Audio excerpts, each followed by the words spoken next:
Good evening, everyone, and welcome. My name is Chana Gurevich, and together with my husband, Beryl, I have the privilege of directing Chabad West Village. Beryl is currently in Israel with a group from our community, but I know that if he could be anywhere else tonight, it would be right here. We're so grateful that you chose to be here. I know your minds are probably racing with election polls and headlines, but there's no company I'd rather be with than with all of you in this room. Tonight is part of our series called Hineni, Here I Am, a space for thoughtful conversations that touch the heart of who we are as Jews, as people of faith, and as human beings trying to bring more light into an often confusing world.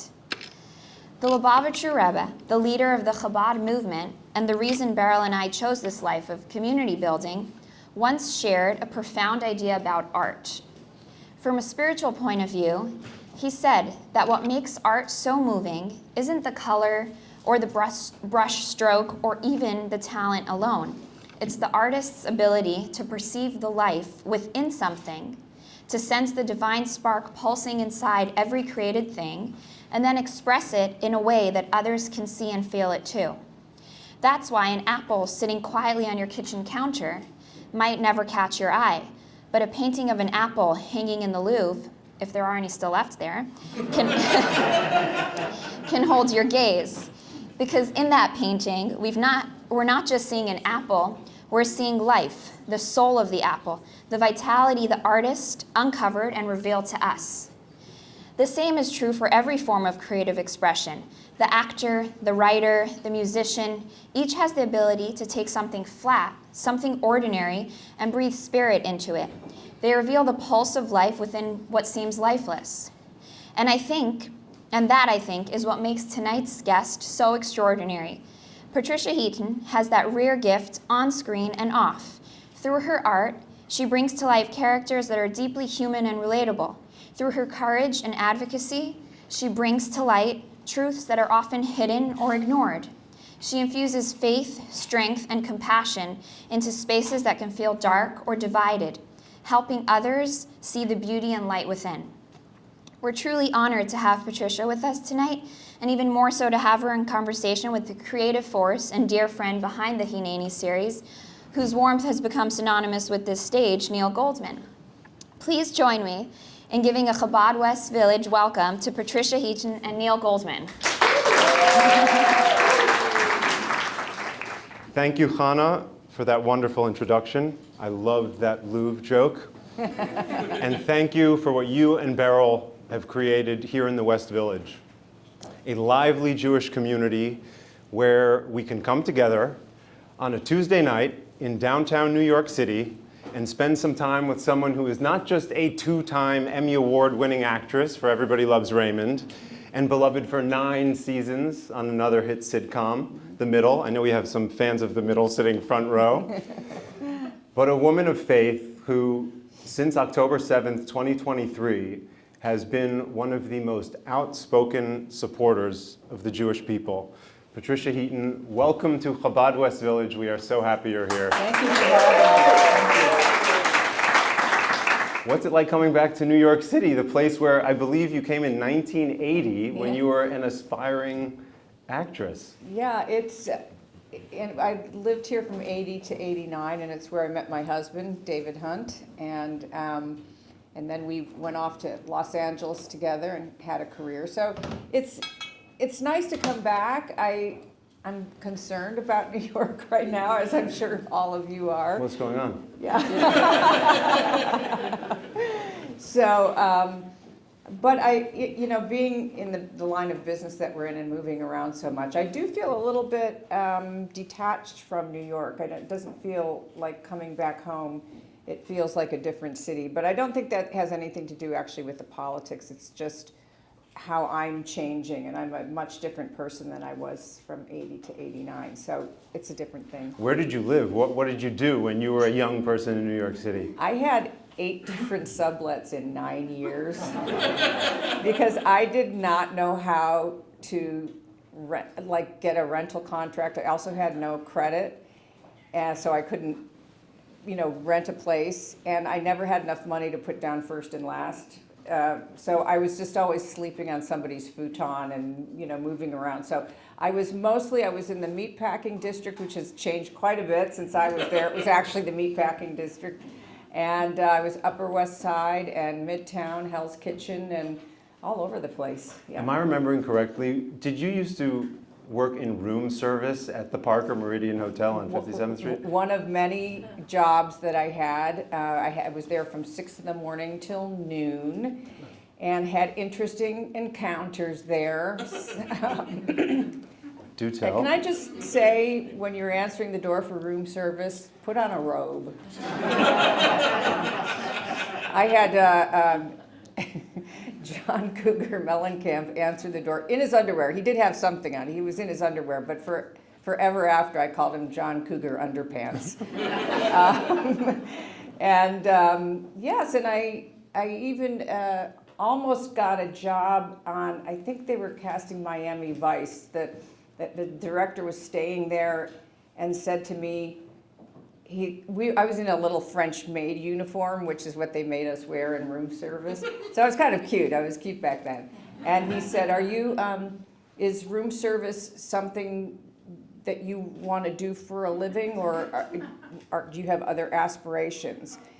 And I said to him, I'm actually trying to get into housekeeping. So. But then I said, yes, of course I'm an actress. And he had me send my picture and resume to the casting person. But then he proceeded to want to take me out, and I nipped that in the bud. Right. Yeah. Good for you. And what's your experience with Chabad? You've spent so much time in Jewish circles that I'm sure you've been asked if you're Jewish before. You practically are Jewish at this point. Yeah, we have a wonderful Chabad in Nashville, and I've been really impressed with the rabbi there, who just is such a man of God, and he's so kind and gentle and wise and lovely. So I've recently gotten to know the difference between Chabad and Hillel and synagogues and everything. And we were just in Israel. My partner, O7C co-founder Elizabeth, and I were in Israel. And there was a woman I think she was from California, who was just rediscovering her Judaism. And she said, I'm trying to figure out what to do. And I was like, she goes, I'm searching for that spiritual aspect. And I was like, oh, you need to go to Chabad. Because now I'm a big expert. I'm wearing the biggest Magen David ever, which was a gift from some wonderful Persian Jewish women we work with in LA. But yeah, so now I'm a big expert on all things Jewish, even though I'm Irish Catholic from Cleveland. Well, our Chabad rabbi, Rabbi Beryl, is overseas. He couldn't be here in person tonight, but he did want to say hello to our community and to you from long distance. So let's see if I know how to work this PowerPoint. Hello, my dear community, beaming out to you from the holiest place in the world, to we the Jewish people, sending lots and lots of love to every one of you who are there tonight. I'm so sorry that I can't be there in person, but the Baal Shem Tov, Holy Baal Shem Tov teaches, "B'makom shemachshavto shel adam, sham hu nimtza." In a place where a person's mind is, where a person's heart is, that's where they are. So I know that I'm with you because I love each and every one of you, and I know that you're with me because you certainly would want to be in this place. God willing, one day we'll all be here together. So thank you for coming tonight. Thank you, Neil. And Patricia, I know I missed you. You were just here, and now I'm here. But God willing, we'll meet again soon. And thank you so much for everything that you do for the Jewish people. And thank you for what you're doing for our community tonight. See you all very soon. Hope you have a wonderful evening. Aww. Great on camera, even better in person. even better in person. So I want to ask you about your trip to Israel. Mm-hmm. I know you got back Friday. But first, I want to start by acknowledging a milestone. You are celebrating 30 years since Everybody Loves Raymond, the show that made you a household name in America, and which allowed a lot of people to recognize that Patricia Heaton is one of the funniest people on television. Here you are with the cast. And I'm wondering, what do you remember about those people? And for anyone who does not work in entertainment, it is such an ephemeral industry. You're lucky if you get renewed once. So to have 9 seasons of a hit sitcom is unbelievable. You got Ray Romano there, you got people who played his parents, your kids. What comes to mind when you see Well, these people who became like family? You know, that was, what you're seeing there is such a blessing from the Lord, because when Dave and I moved to LA, I was 29, no agent, no manager, no car, one commercial on a reel. And What was the commercial for? I have to ask. I think it was Anacin. I played a waitress with a headache. Takes Anacin. And so when I was first in LA, we had started going to First Presbyterian Church of Hollywood, and we did a little weekend, working a mission weekend at an orphanage in Tecate, Mexico, near Tijuana. And we laid down a lawn, we fixed the sewage, we threw a party for the kids. And when I came back, and I was living in my cousin's girlfriend's mother's back bedroom in West Hollywood, 30 years old. And up to that point, becoming an actress was my sole focus in life. And although, you know, I love God and am a Christian, and I thought I was living the Christian life, I realized that that was my idol. And I came back to LA, and I had this just an otherworldly sense of peace from having been working at this orphanage. And I realized that for the first time, I thought, I don't need to be an actress. I could go back and work at that orphanage for the rest of my life. And I had been getting some auditions at that time. So I knelt down, physically knelt down in this back bedroom in West Hollywood, and I said to the Lord, I just want to give it all to you. I'm going to give this all to you. If you want me to go back, because I had been in New York for 9 years struggling and just like not making any headway. And so I said, if you want, open wide the door to go back to Mexico and shut down the auditions. Or if I should keep auditioning, just keep them coming and let me get work. And that was my prayer. And I almost physically felt like a steel rod was bending inside of me as I said it, like I was letting go of this thing that had informed my life up to that point. And the auditions kept coming, and Raymond was my 4th sitcom, and then after that, I had one little failed one with Kelsey Grammer, and then I got one called The Middle, and that lasted for 9 years. And both of those shows were beautifully written, they were family friendly, they've been running for a long time. And I was on a trip with World Vision to Rwanda, this is 20 years later, and I realized when I was in Rwanda that little prayer in that back bedroom, I have such a limited view of what God can do in my life that I said, okay, I see the choice I have, this little orphanage or continue to audition, but I'm giving it to you. And God said, thanks for the choices you've given me. And now I'm going to take both those things. I'm going to give you both. You are going to visit the world with World Vision, Zambia, Uganda, Rwanda, Jordan, Sudan. And you're also going to have this career. You're going to be able to do the World Vision thing because you're going to have this big career. Not just one show, 2 shows. And so God really showed me who he was. And I know that it all comes from his hand. If I hadn't had that experience, I would have thought it was up to me to make these things happen. And instead, he showed me he can make it happen if we give ourselves over completely to him to be of service and to live the life that he created us to live and to live out our purpose. He will bless us in ways we couldn't even imagine. So that's what I think of when I look at a picture of Everybody Loves Raymond. What a cast, what incredible writing, incredible acting.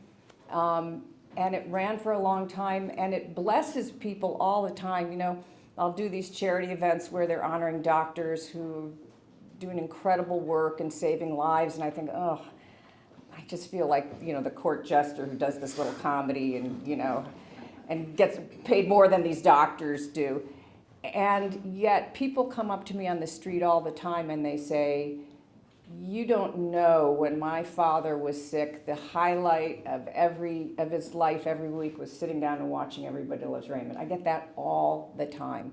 And so in my little part of God allowing me to bring joy to people and then blessing me with these great shows that are filled with great talent, and then also being able to use that platform, you know, not only through World Vision, but now with what's happening in Israel and what's happening in our country, it's been such a blessing. I knew that Everyone Loved Raymond was popular. When I was preparing for tonight, my eyes were open to just how popular it was. At one point, there were 22 million people watching each episode. That's more than Monday Night Football, and you know how obsessed with football this country is. To give you some more perspective, the series finale of Game of Thrones was watched by 19 million people, and a weekly episode of Everybody Loves Raymond was watched by 22 million people. Oh, I didn't know that, yeah. What do you think accounted for the popularity of the show? Why do you think it resonated? Because everybody has in-laws around the world. And I was actually traveling in Uganda, and the person with World Vision that was driving me was Ugandan, and he was talking about what he was going to be doing that weekend, and he had a farm in Uganda.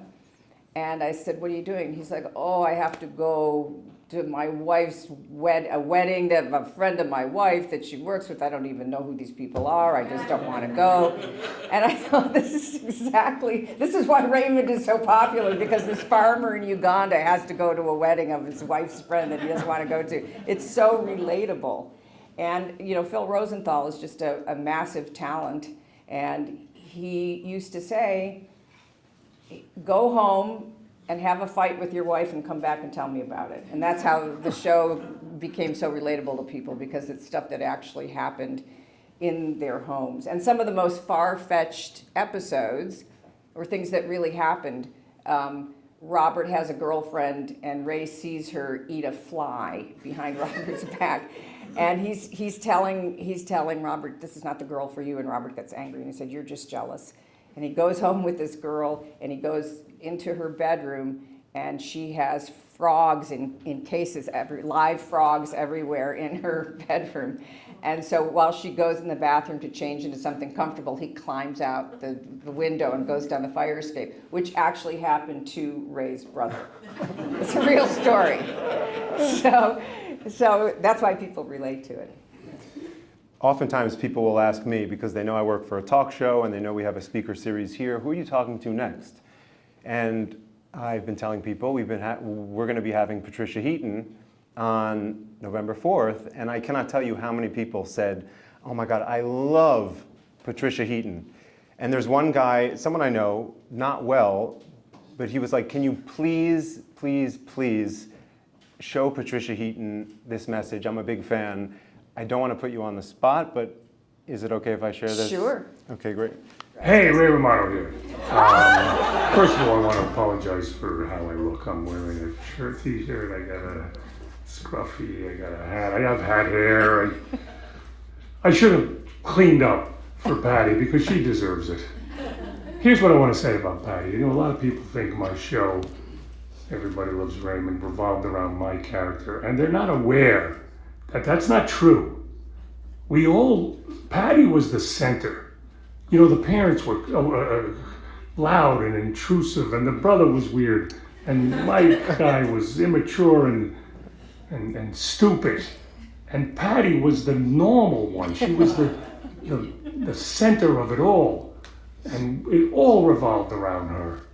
And yet, in her own right, she could be nutty too, and funny and emotional and hysterical and angry, and she had all those talents as an actor, and that's why we needed her. We needed her to be the center, and that's why it worked. And listen, they paid me more money. Why, Patty? I don't know. That's for another time. We'll get into that later. Now I just want to say, God bless. We don't talk enough. I mean, you're always somewhere helping people. You're in Uganda and Rwanda. I mean, you're doing God's work. You're one of the good people that we need more of. So we'll do lunch, okay? as soon as you come back. And I'm buying. I will pay. All right. Bye-bye. Love you. Oh my gosh, that's got me choked up. That's really nice. I'm going to go renegotiate my contract. Ray Romano mentioned you've been to Uganda, you've been to Rwanda, you were also just in Israel. I want to ask you all about that trip and about your advocacy. And I have to say, I was sitting yesterday morning going through your Instagram because I thought it would be a good idea to refresh my memory about how outspoken you've been since October 7th. And I was welling up in tears. And part of it was the heartbreaking nature of the content itself. And part of it was the fact that here is this woman standing up for a people that are not her own at great expense to her career and her comfortability. And I know you've been asked this a million times, but I think it's on everyone's mind in this room, and one of the first questions that comes to mind when people hear about the work you do, and that is why? Why do you choose to stand up for the Jewish people when it is risky for you? What interests you about this? Why not support Jewish people privately? You've been unbelievable. What drives you? You know, I've been asked that a lot. I've kind of looked back at my history and tried to find like where this might have started. You know, my dad served in World War II, and I grew up, you know, in the 60s and 70s, and it was just common knowledge, shared knowledge in our country, what happened during World War II, the Holocaust. We all read about Anne Frank when we were in school, and we all knew never again. This was just common knowledge, and so I had that as a foundation. There was only one Jewish family in our little suburb of Bay Village. We're on the west side of Cleveland. As you know, the east side is where all the Jewish people are, Shaker Heights, Pepper Pike, Cleveland Heights. But somehow the Castles lived in Bay Village, and Debbie Castle was my friend, and we worked in the commissary at Ohio State together. And then I met my friend across the hall in the dorm at Ohio State, Robin Muscat from New York, my first New York friend. She got an allowance every month of like $250, and she had a fur coat that she got for her bat mitzvah, and she summered in Mallorca where her dad had a like shoe factory. And I was like, this queen needs to be my friend. I need to know her. And we're still good friends. I saw her the last time I was in New York, and we've been through a lot together. And so I had that connection. And then, of course, I moved to New York, and I worked with a lot of Jewish people. And then moving to LA, and all the writers, so many Jewish writers that I've worked with. And I had one experience in a gym in West Hollywood, which was I was on a treadmill, and I saw an elderly woman was on the treadmill next to me, and as she was walking on it, I looked over, and she had numbers tattooed on her arm. And that's the first time I'd ever seen that. And I was so shocked. It was like a gut punch to see that. And it just brought the reality of the Holocaust right into Los Angeles in a gym in West Hollywood. And it was shocking to me. And so, so there's all of that kind of peppered through my life. And I, you know, despite how anti-Semitic the Irish are, the government, there is a fighting spirit that's in my DNA from being Irish, I think. I tend to head toward a fight as opposed to go away from it. And it's one of the things I've learned being in this Jewish space now for 2 years is the kindness, the thoughtfulness that you all have in this conflict. And you're always working toward peace. I would always like to punch someone out. But I see all of you just doing everything you can to make this work to the satisfaction of everyone.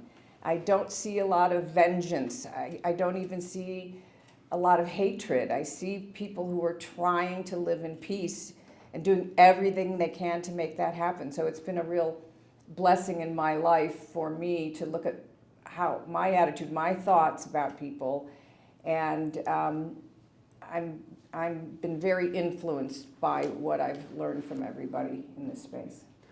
I know what the experience has been for myself and probably for a lot of people here, seeing you support the Jewish people. It's been very strengthening. It's given me strength and nutrients. Seeing this was you at the march in Washington, D.C. This astounds me every time I see it. This is your Twitter profile. Kfir Bibas, I stand with Israel. Yeah. I mean, that could have been something that you did for a day or a week, and it's still up there. And I'm wondering, what's this experience of the past 2 years speaking out for the Jewish people and for Western civilization? What's it been like for you? Is it lonely? Is it scary? No, it's been such a blessing. I mean, what kind of happened was, we had the pandemic, and then we had the writer strike and the actor strike, and so there's been quite a few years where I haven't been working, and I need something to do. I'm not good at leisure. And so I was asking the Lord, you need to give me something to do. Another show would be nice, but whatever. I just need something to do when I get up in the morning. And I've been praying that for 2 years. And then October 7th happened. And I saw the Hamas body cam footage on all the social media. And I was so shocked. And in my naivete, I assumed I would look out the window and every church in Nashville, where I now live, would have a flag of Israel planted in the front yard in solidarity. And I didn't see that. And all we saw was pro-Palestine marches in universities and big cities, and there wasn't anything about Israel. In fact, Israel, by October 9th, Israel was the bad guy in the whole thing. And I was so taken aback.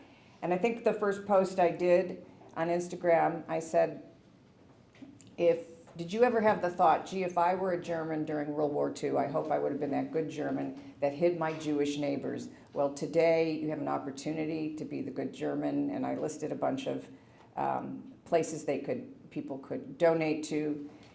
And I started texting Jewish friends saying, how are you? And they said, we're not good, and you're the only person that's asked. And so I was sort of mystified as to why this didn't seem to be capturing anybody the way it was capturing me. And I reached out to my friend Elizabeth, who's a Christian married to a Jewish man, and I asked her the same question, and I got the same answer. And we decided to find out why Christians who we knew supported Israel, who have been to Israel, why they weren't saying anything. And I think a lot of it was they didn't know how. It felt awkward, and they also just didn't know what to say or do. And so we started gathering Christian leaders and Jewish leaders in Nashville. We had pastors write a letter of support and send it to the Jewish Federation and all the synagogues in our area and all the leaders. We had a unity dinner in Nashville at a church. 250 Christian and Jewish leaders showed up to just be together. And I guess because there's not that many people in this space standing up from Hollywood, the Israeli consulate in Atlanta heard about what we were doing, and they asked us to screen the Hamas body cam footage in Nashville because it hadn't been shown in the South. And so we hired a movie theater, and we had about 124 Christian leaders come to watch that footage and listen to a hostage family speak. So then that just kept rolling and turning into what we're doing today and me being here. What was the question? I'm sorry. The question was what the experience has been like for you. Yes, it's a whole new thing. I know the Old Testament a little better than I did 2 years ago because there's a lot of connection there. I've been to a lot of Jewish communities everywhere, in Dallas, Denver, Miami, a lot of places in Florida, Los Angeles.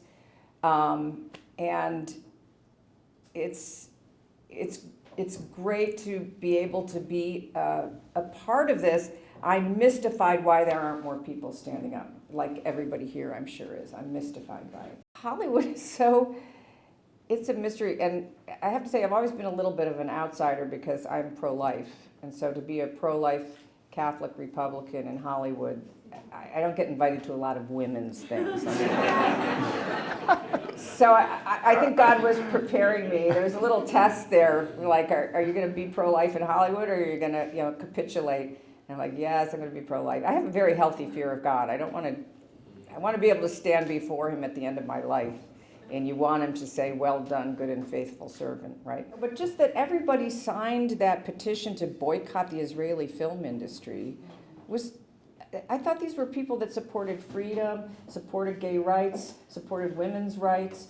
Why would you boycott the one film industry in the Middle East where you can actually express those things? None of it makes any sense. It's like, you know, Satan is the father of lies and confusion, and that's what he's sown in Hollywood. I think there's a big, see, this is what happens and this could have been me, because I was determined to be an actress and to do what it takes to be a successful actress. And then I gave that over to God, and then he blessed me. But if that's your focus, if that's your God, then you'll go along with whatever anybody is, you know, you'll jump on board anything to make sure that you're still in with this crowd. So You mentioned Elizabeth. That's Elizabeth Doros, your friend, and the co-founder with you of the October 7th Coalition, or O7C. Correct. What is O7C? It's sort of a movement we've created to activate Christians to be visibly and vocally supportive of the Jewish people, of Israel's right to exist, and to fight anti-Semitism. And we find ways to bring people together. One of our initiatives was a little thing we did called My Zuzah, Your Zuzah, which created a little bit of a kerfuffle. We didn't think A bit of a stir with the rabbis, right? Yes. What was that campaign for people who aren't Well, familiar? I always known what a mezuzah is just because I have Jewish friends, and that phrase came into my head, my zuzah, your zuzah.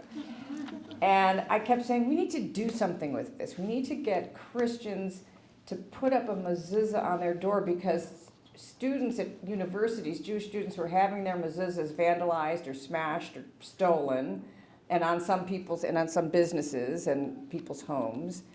And I said, well, it could be a Spartacus moment. Like, if everybody has a mezuzah on their door, nobody knows who is Jewish, so you don't know who you might be attacking, a Christian or, you know, something else. So it's a way to stand in solidarity. And we tried to get influencers to take a video of them putting a mezuzah up and then posting it, and we got zero response through my talent agency. Nobody agreed to do it. So I happened to be going on Fox and Friends, and Elizabeth and I were discussing, should we just announce it? Should we just say we have this initiative and see what happens? And Elizabeth's like, you know, if we do it on Fox and Friends, we're going to get overwhelmed. I said, nobody's going to do it. It would require them to call the mezuzah place and pay money. Yeah, we'll get a few. We'll get 5 people who want to do it. I'll mail out the mezuzahs from my kitchen. That'll be fine. And so we go on Fox and Friends and we say, we're giving you this exclusive announcement about our campaign, My Zuzah, Your Zuzah. And it's a Spartacus moment, and, you know, did the whole thing. And we said, go to myzuzah.org, because there was actually an organization that gives free mezuzahs to Jewish families or sells them to Christian families. And we didn't tell them we were announcing it, because we didn't even know we were going to announce it before we went on. And apparently their website crashed. And when I walked out onto the street, a woman ran up to me and she said, I just saw you. You know, you're not allowed to put a mezuzah on your door if you're Jewish. And I was like, oh.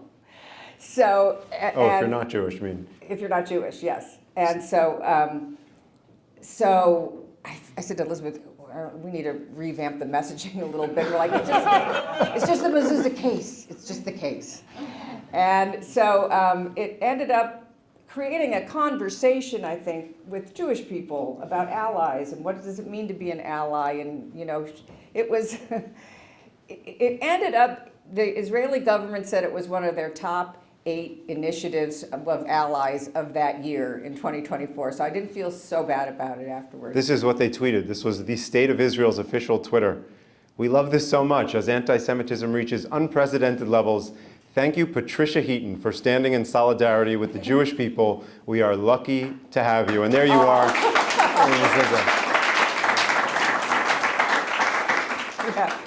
Yeah. One other initiative we participated in, there's a wonderful synagogue in Nashville that's very musically oriented. And Rabbi Saul Strasberg asked us about helping him bring musicians over to Nashville who had just finished their IDF service, and we would have Nashville producers produce their music. So we helped make that happen, and we had 3 wonderful musicians come over, and then we took them to the Nova Festival exhibit in Los Angeles and had them debut their music there. So we continue to try to find these wonderful special things to do to bring our communities together. I want to ask you about storytelling, because as an actor, you're in the storytelling business. Why do you think the story of Israel is not more widely appreciated, and what do you wish people, and particularly young people, would appreciate more about the story of Israel? It's mystifying to me how people don't understand, on all different levels. Spiritually, we understand what Israel means. If you are a religious person, you read the Old Testament, and for Christians, then following into the New Testament, the miracle of the Jewish people chosen by God. I always say, people say, why are the Jewish people been attacked through history? And my theory is that as a Christian, God was looking for a very smart, stubborn people through which to bring Jesus into the world. And so, of course, it's the Jewish people. And Satan really hates God, and he hates humankind, and he sees that God chose the Jewish people to bring salvation to the world. And so that's why, spiritually, I believe that Jews are constantly under attack. It's a spiritual thing. St. Paul says we're not fighting against flesh and blood. We're fighting against principalities and powers up here. So I feel like prayer is a very important part of this fight that we're all in. We can't do anything without God. And he already has the victory, but we need to be very close to him. Hineni was on a mug, a coffee mug from a souvenir shop that Elizabeth grabbed as she left Israel on October 6th of that year. And that is what propelled her, and that's been our motto, is here I am, send me in this fight. Yeah. As we sit here today, there is a virulent strain of anti-Semitism coursing through America, telling a dangerous story about the Jews, and it's affecting a community that you cherish, the Christian community. Tucker Carlson the other day called Christian support for Israel a, quote, brain virus and a, quote, heresy. He hosted Holocaust denier Nick Fuentes on his podcast, who said the country can't unite until, quote, organized Jewry in America is defeated. There is a bunch of people, those 2 among them, along with Candace Owens and Marjorie Taylor Greene, who are looking to weaken the tie between Christian America and the state of Israel. What would you say to young Christians who hear their arguments, which often come marketed as America first or America only, Yes. and think they're kind of compelling? Oh, our poor youth. I don't know even where to begin. It's been interesting. I've always saw there was a little strain in sort of the Catholic Church on the what we call rad-trads, which is radical traditionalists, who seem to come out of some kind of Byzantine, like Spanish Inquisition era theology. And, but it didn't seem important. There wasn't enough of it. And then Charlie Kirk got assassinated.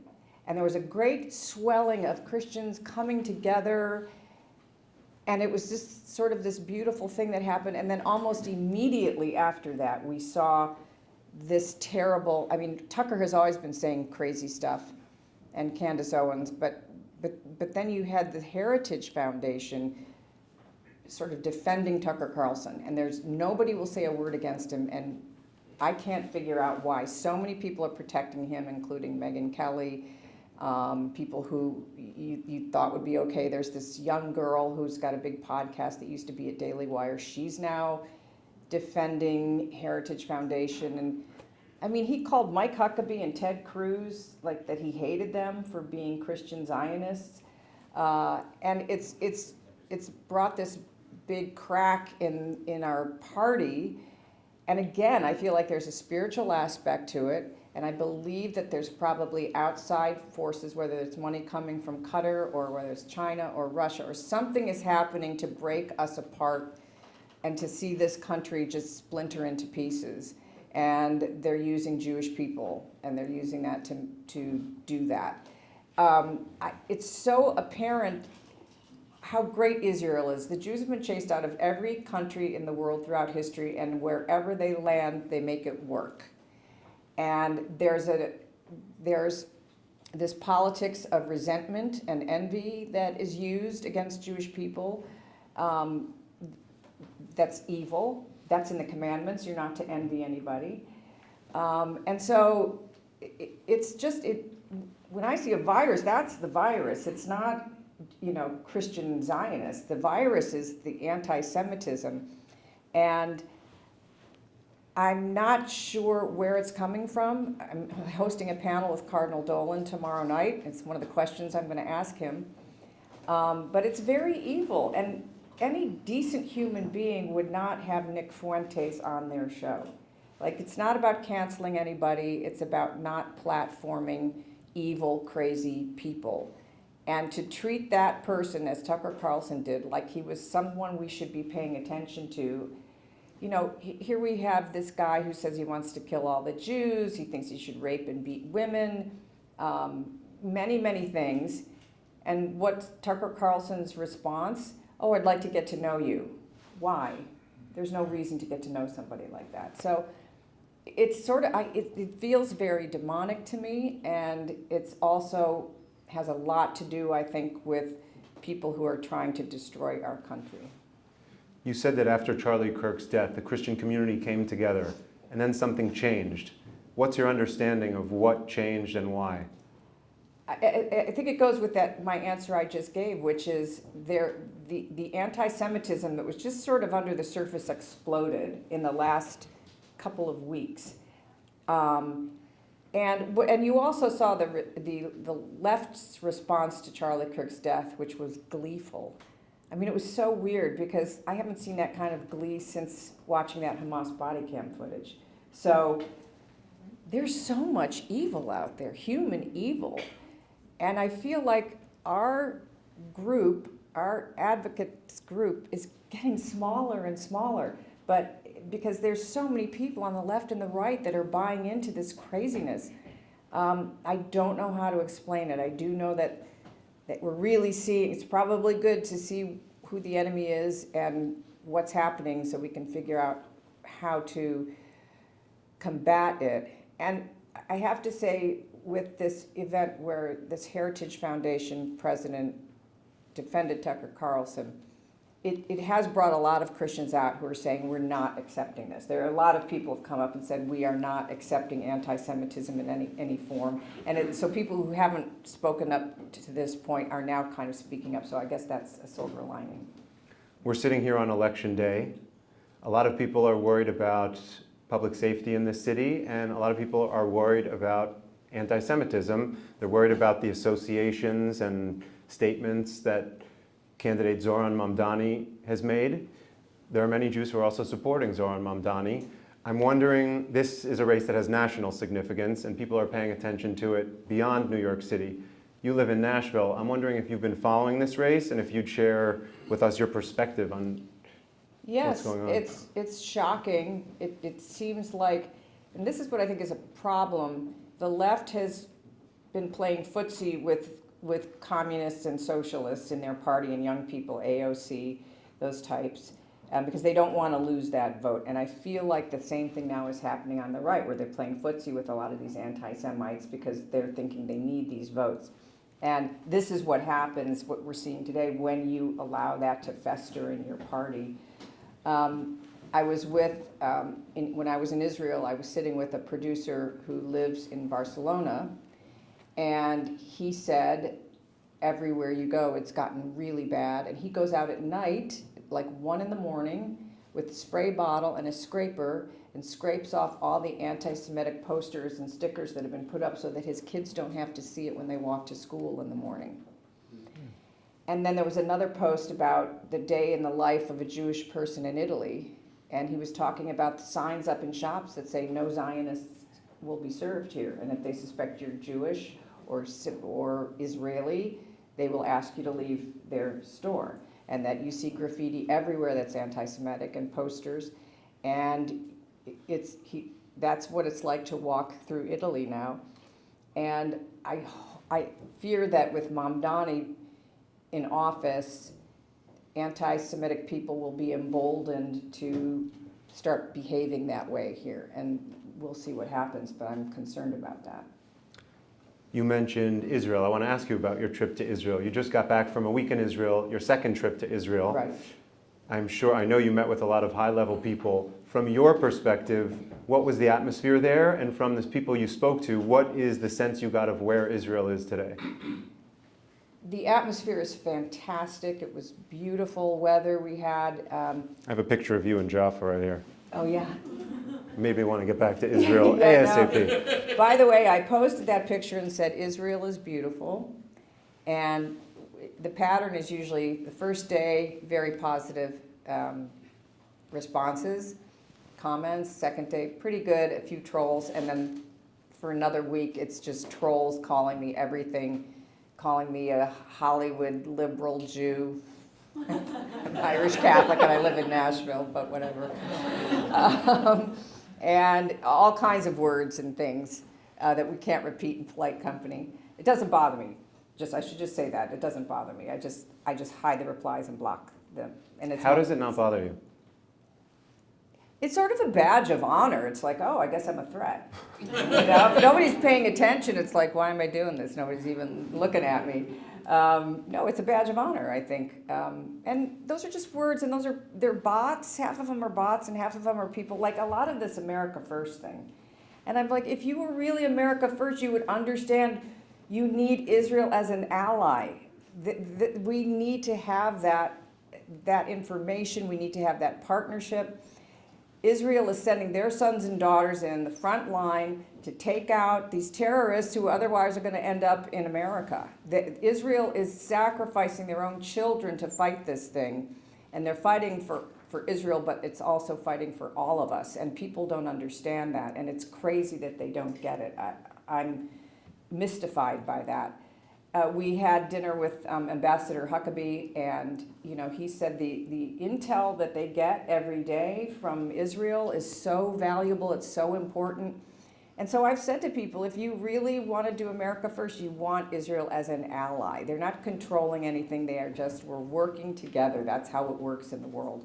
This America First or America Only thing is really low IQ types are doing that. You spent some time with someone who I think has been one of the most inspirational people in the past 2 years, which is Rachel Goldberg-Polin. When did you first meet her, and what was it like spending time with her the other week? I met her last year with Nate Buzz, and we were able to spend some time with her. And this year, Nate Buzz is the Christian Australian influencer yes. and online personality. Yes, and this year Elizabeth and I were with a delegation with a group called Israeli Tech Mission, who are taking influential people from the United States and bringing them to Israel to see, what it's like. And she graciously spent an hour with us, and we were able just to ask her questions. It's really stuck with me. I was very, very moved because she is living in almost an alternate space. She said, I talked to a rabbi and said, I just feel like part of me is not here. Like it's somewhere else. And he said, it's true. Part of you is with Hirsch. And so that's okay that you feel that way because that's a reality. And she speaks with such grace and thoughtfulness. She told us about her spiritual, sort of how she walks spiritually through the day. And it just really hit me after seeing her. I was really choked up for a long time afterwards about all those families who are living with that. I don't know how, like a lot of us have lost family members, but to lose one in that way and what she went through and how she stood. I said she's an embodiment of a person who stands. And all the women were very, very, very moved. And I feel like she has a holiness about her because she is really relying on God every day to take every breath. And so it has really stuck with me. It's actually been a little bit difficult because we spent time with her, and then we had been supporting Tammy Braslovsky, Ram's mom, who was a hostage. He was a security guard at Nova, and he was held hostage for 737 days, was released a couple weeks ago. And Elizabeth in particular was really taking care of Tammy while she was in the United States. Here's you with Tammy in Israel. Yes, and we did an event at the Dream Center in Los Angeles for Tammy and her family, and it raised money, and Elizabeth really helped her a lot to come to Nashville and to speak and to talk and to keep awareness of Ram. And, we're so thrilled that he was released, and we went to Sheba Hospital to talk to Tammy, and we didn't get to see Ram, but, you just look at him. There was a video that came out of him really weeping in his chair, just wishing that he could go back to October 6th. I mean, to see the way his life has been altered and to hear from Tammy what they did to him, that's another person where I don't know how you're going to go through life processing that. And, they've had at least, I believe, from the Nova Festival, 60 suicides of people who survived because the trauma is so great.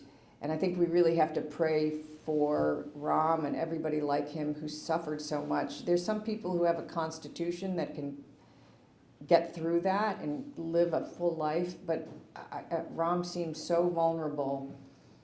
And of course, who wouldn't be? And I'm so concerned. So I love Israel so much. This was the first time this trip that we went to the Nova Festival site. And so we have to pray so much for the mental health and spiritual health of everybody there, because there's nobody in Israel that hasn't been affected by it. You mentioned what Rachel Goldberg went through, something horrible. And you also went through something horrible. I hope it's not too personal for me to ask, but when you were 12 years old, mm-hmm. your mother had a brain aneurysm and passed away. Mm-hmm. And you mentioned the suicides after October 7th. I was listening to an interview with you in which you suggested you also had suicidal thoughts. Mm. Your siblings went away, and it seemed like what kept you tethered to this world was your faith. And I'm wondering, that seems like something that at 12 has an enormous impact that probably took decades of therapy to process. I'm wondering what impact you think that has in the person you've become and how you're looking at people in Israel who have lost their parents and siblings. And when was the last time you thought about your mom when you weren't asked about it? I think about her, I wouldn't say a lot, but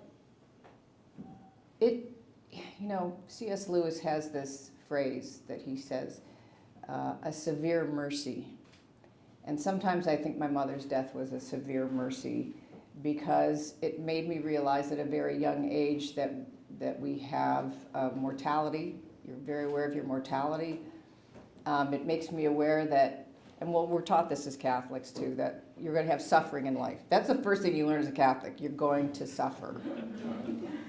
You might share that. And so it made that very real for me, suffering, and it makes you sympathetic towards other people. It also made me, you hold loosely onto things that in this life because you don't know when they're going to go. It's very much a carpe diem situation where I really rejoice when something great happens. But I am also very aware that this could be my last day. My husband's always saying, whenever I say, well, we could die tomorrow. He's like, could you please, with the Catholic I'm going to die thing. But so I think that it's impacted me that way and brought me closer to God.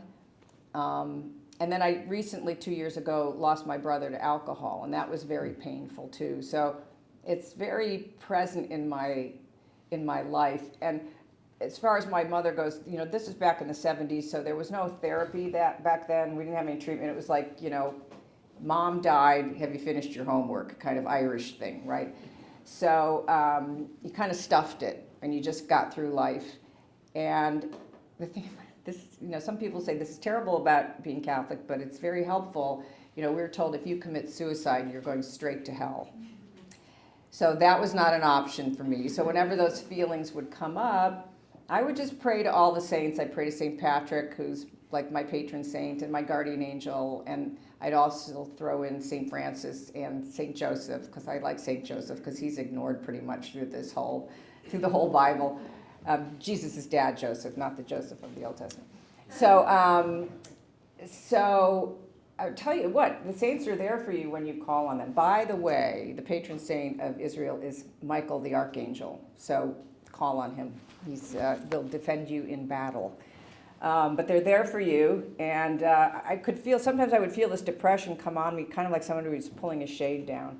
And I literally would just pray Jesus, Mary, and Joseph, St. Francis, St. Patrick, and any saint I could find to take this away from me, and it would lift. They would protect me from it. But I also did a lot of therapy, too. So the stuff you're talking about sounds very celestial. When you think about the things that are happening in our world, here in America and in Israel, it's very heavy, and there's a lot of really sad stuff. What bolsters your spirit and gives you hope for the future of this country and this world? If you watch the Lord of the Rings trilogy, and you see this little band of hobbits and dwarves and fairies and human beings, this little motley collection of people battling these orcs and this overwhelming evil, and yet they have victory. And as Frodo says, as Samwise says to Frodo, there's some good in this world, Mr. Frodo, and it's worth fighting for. And when you know you have God behind you and you know that God already has the victory, then you can go forward. You can just go forward in that faith. So I think that's what helps me. Patricia, we are so grateful you're here, and we have a small token of our appreciation for all the work you're doing. Oh, thank you. This is for you. Thank you. You want to It's very big. I'm Here, going to have to get another house to put it on. take it out? I'd love for you Okay. to see it, and there's an inscription on it. I could read the Hebrew, and then, if you don't mind reading the English. It's Jerusalem stone, and on the front, it says, Me'at or doche harbe choshech. A little bit of light dispels a lot of darkness. And then if you wouldn't mind reading the English. With gratitude for her light, courage, and unwavering advocacy for the Jewish people, from Chabad West Village. Thank you so much. Thank you. I want to thank a bunch of people who were instrumental in making tonight happen. First, I want to thank all of you guys for being here. I want to thank my family for coming, and in particular my mother, who from the minute she saw you on television after October 7th said, you got to speak to Patricia Heaton, and moms are almost always right, and on this one she was 100% right, so I wanted to single her out. I wanted to thank Elizabeth Doros, who tonight would not have happened without. She is your friend, she's your co-founder in the October 7th Coalition. She has been a staunch ally from the beginning, and she has been hugely helpful in getting me so many of the elements and information which helped make tonight great, so thank you so much. I want to thank our friends Ethan Shire and Harry Cohn for making tonight possible. I want to thank Luke Moon, who is a leader in the Christian world and was the one who actually put me in touch with Elizabeth for the first time. I want to thank Alan Nirab, Ray Romano's publicist, who sent me a text message just before Shabbat saying, Shabbat Shalom, with a link to a Google Drive with the video from Ray Romano. We thank Ray Romano as well. We invite him to lunch here. Lunch is on us, we're paying. We want to thank Leah Basson, my legal consigliere. I said, am I allowed to show a cast photo from Everyone Loves Raymond? I want to thank Eliran Raviv, who many of you have met, who just got back from Wisconsin with his lovely wife Danny and was here until midnight with me last night setting up and is the heart and soul of the community. He's the good-looking guy with the slick hair in the back. If you haven't met him yet, be sure to say hello, and I see Danny as well. Make sure to meet her. I want to thank Mark Calcano and Ray, our security guards, who have become dear friends, for keeping us safe tonight and always. I want to thank Yaniv Roca, our cameraman tonight, who's filling in for our usual cameraman, Stephen Mallet, who helped set up, and thank you very much. This is not their day job, and they do a great job. I want to thank Heather Kachlon, who helped me with this PowerPoint. I have never used PowerPoint, and I think it was pretty smooth. Yeah, it went well. So thank you, Heather. I want to thank Rabbi Beryl and Chana for hosting us tonight, and specifically Chana, who with 3 kids and a husband and a community and a husband in Israel and a child who's got a bit of an injured knee at the moment, managed to make tonight incredibly beautiful and get us this beautiful personalized menorah, which when I saw it, I thought the miracle of Hanukkah was that the oil lasted 8 days. Hanukkah routinely pulls off miracles here. So thank you, Chana, and thank you from a distance, Rabbi Beryl. And then, of course, the reason we're all here tonight, the woman who has brought us delightful entertainment, who has brought our community together, and who continues to be such a positive, positive force in the world. Ladies and gentlemen, the one and only Patricia Heaton. Thank you, guys.